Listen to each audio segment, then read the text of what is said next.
आज ही हमने habeas corpus की एक एप्लीकेशन फ़ाइल की है, पिटिशन फ़ाइल की है 491 CRPC और 199 के तहत, जिसके अंदर बुनियादी तौर पे हमने दरख्वास्त अदालत से ये की है कि चूँकि जो इसमें पिटिशनर्स हैं मेहदी कासमी साहब और साइमा कासमी साहिबा वालदैन बच्ची के, उनकी बच्ची वापस वालदैन के घर आना चाहती है।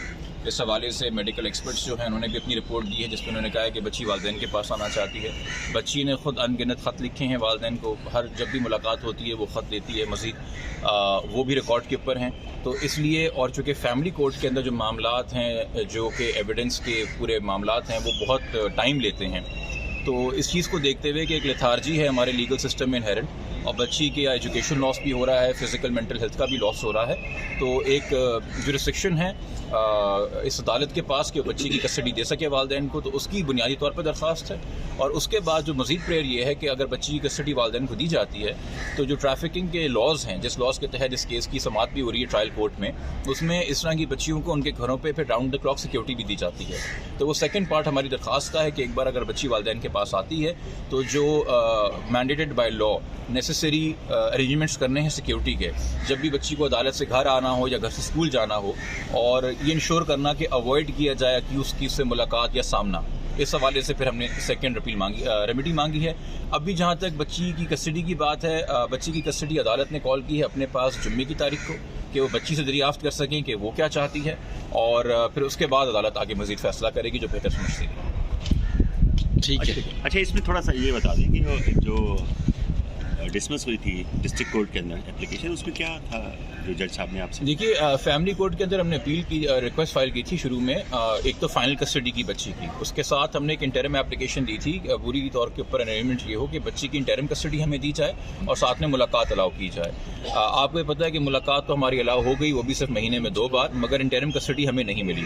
उसकी हमने अपील फाइल की थी। फिर जो फैमिली कोर्ट की अपील जाती है सेशन जज के पास, वहाँ पर सेशन जज ने यह कह के अपील मुस्तरद कर दी कि जी under the procedure family court के जो अबूरी दरखास्तों पे फैसले होते हैं, इंटरम जो फैसले होते हैं, उनकी अपील मेंटेनेबल नहीं है। हमारा एक legal different point of view, उनका एक डिफरेंट पॉइंट ऑफ व्यू है।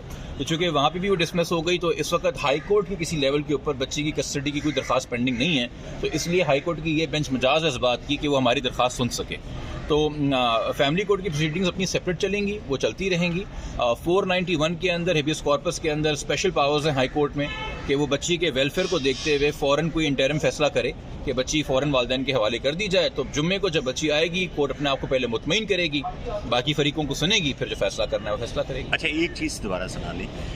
एक तो मुलाकात होती रहती है बच्ची से वालदैन की, उसमें उनका क्या मौक़िफ़ है, क्या कहती है? और दूसरा, आपने खतूत की बात की थी, क्या है? देखिए जी, बच्ची का जो मौक़िफ़ है वो बच्ची ने खुद एक नहीं, एक से ज़ायद खतूत के अंदर लिख के दिया है। वो सारे खतूत जो हैं वो हमने ट्रायल कोर्ट के अंदर भी फ़ाइल किए हुए हैं। उन खतूत को देखने के बाद ही दरअसल, और बच्ची की रज़ामंदी जानने के बाद ही कि बच्ची अपने माइंड में क्लियर है कि वालदैन के पास आना चाहती है, जब हमने ट्रायल कोर्ट में दरख्वास्त दी थी कि जी बच्ची हमें वालदैन को दे दी जाए, तो आपके इल्म में है कि मुल्ज़िम ने एक झूठ पे मबनी और बदनीयती पे मबनी दरख्वास्त लगाई ट्रायल कोर्ट पे कि उनको ट्रायल कोर्ट पे कॉन्फिडेंस नहीं, भरोसा नहीं है। और एक बहुत गलत बात इस तरह से की कि एक तो उन्होंने दरख्वास्त में झूठ बोला कि जी हमें बच्ची के मेडिकल सर्टिफिकेट की सर्टिफाइड कॉपी नहीं दी जा रही, जबकि 8 दिसंबर को वो सर्टिफाइड कॉपी का ऑर्डर ग्रांट हो गया था, और 10 दिसंबर को ये एप्लीकेशन लगा के 2 दिन बाद ये झूठ बोल रहा है कि जी हमें कॉपी नहीं दी जा रही। तो वो तो on the face of it झूठ है। फिर उन्होंने कहा कि जी आपने नोटिस कर दिया इनकी दरख्वास्त के ऊपर कि ये बच्ची की कस्टडी चाह रहे हैं, तो नोटिस तो हर दरख्वास्त के ऊपर होता है, दोनों फरीकों को सुन के फिर डिसाइड होती है। और फिर उन्होंने कहा कि जी आपने नोटिस के साथ ही जो है बच्ची की कंसेंट भी मंगा ली शेल्टर होम से, तो ये तो बड़ा बायस बिहेवियर है।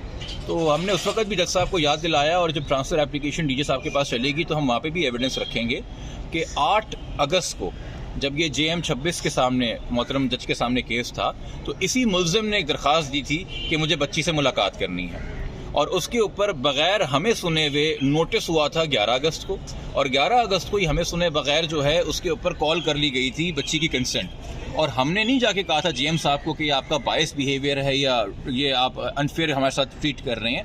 नॉर्मल प्रोसीजर की बातें हैं, एग्जैक्ट सेम ये प्रोसीजर, एग्जैक्ट सेम ये रिलीफ ऑलरेडी अक्यूज़ दे चुका है इस केस में अदालत से। एग्जैक्ट सेम चीज़ जब हम कर रहे हैं तो जजेस की बदनीयती की बात आ गई।